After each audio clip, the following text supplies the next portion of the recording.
Le format de la dernière vidéo vous a beaucoup plu. Vous étiez pas mal à avoir mis un commentaire et je vous en remercie énormément. Beaucoup d'entre vous ont aussi joué le jeu en choisissant les personnages de Ninjago sur lesquels ils voulaient que je fasse une vidéo. Parmi vous, il y avait la proposition de Nia. J'ai trouvé cela intéressant d'enchaîner cette série avec elle, car avec l'acquisition de son nouveau pouvoir à la fin de la saison 15, on est en droit de se demander quelles sont les nouvelles limites de sa nouvelle puissance. Avant ça, n'oublie pas de t'abonner et de mettre un like à cette vidéo si ce format te plaît. N'hésite pas aussi à regarder la précédente vidéo sur Lord Garmadon. En passant par ma chaîne, tu pourras même en profiter pour aller voir mon dernier court-métrage en stop motion. Sinon, pour continuer cette petite page de pub, je tiens à vous rappeler que j'ai une deuxième chaîne YouTube toujours active. Alors si vous aimez les mangas, les animés et toute la pop culture en général, allez y faire un tour. Vous pourrez y accéder par l'onglet chaîne de ma chaîne Lin Lego Adventure. Bref, j'ai terminé. Passons au sujet principal de la vidéo.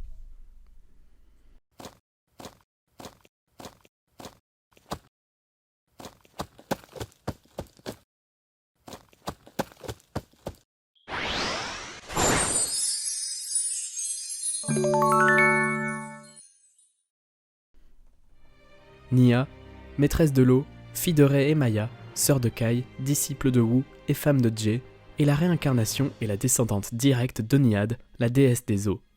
Après avoir rencontré Wu dans la première saison, elle rejoint avec son frère Kai l'équipe des ninjas, ou plutôt elle assiste l'équipe des ninjas, car à cette époque, ses pouvoirs ne s'étaient pas encore réveillés.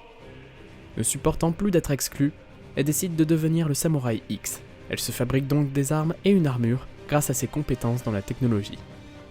C'est à partir de ce moment que Jie et Nia commenceront à se rapprocher. À partir de la saison 5, Wu l'entraînera à développer ses capacités élémentaires. Elle commencera donc son entraînement de ninja. Elle vaincra ensuite la prééminente en débloquant son véritable potentiel. Dans la saison 6, Nadakan capturera Nia, étant la sosie de son ancienne femme Delara. Les ninjas réussiront tout de même à vaincre le puissant Jin. Dans la saison 15, elle reviendra sur le devant de la scène pour vaincre Wojira, et elle fusionnera avec la mer sans fin et deviendra la déesse des eaux. Ce qui nous intéresse évidemment aujourd'hui, c'est les limites de la puissance de Nia. Alors on commencera par ses capacités physiques, puis dans un deuxième temps, nous verrons ses capacités en tant que samouraï X, et nous verrons pour finir ses pouvoirs surnaturels et tout ce qui concerne son élément, c'est-à-dire l'eau. Dans la saison 1, Nia n'est qu'une simple forgeronne. Elle travaille avec son frère Kai dans l'atelier de ses parents, qui à cette époque était porté disparu. Elle n'avait eu aucun entraînement de ninja, mais elle pouvait tout de même manier certaines armes de son atelier.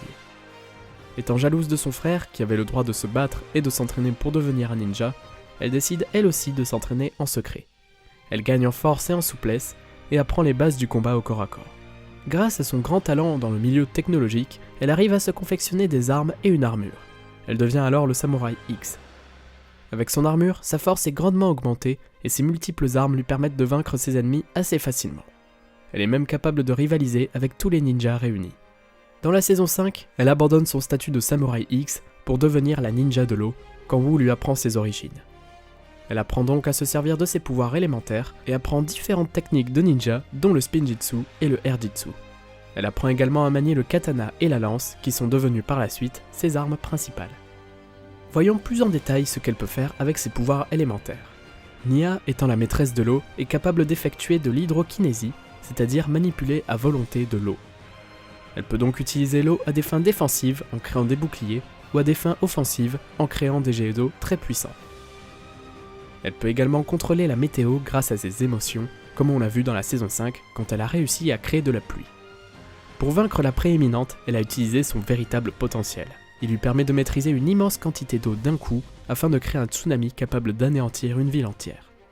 Elle a également la possibilité de maîtriser partiellement la glace, comme on l'a vu dans le royaume de non-retour.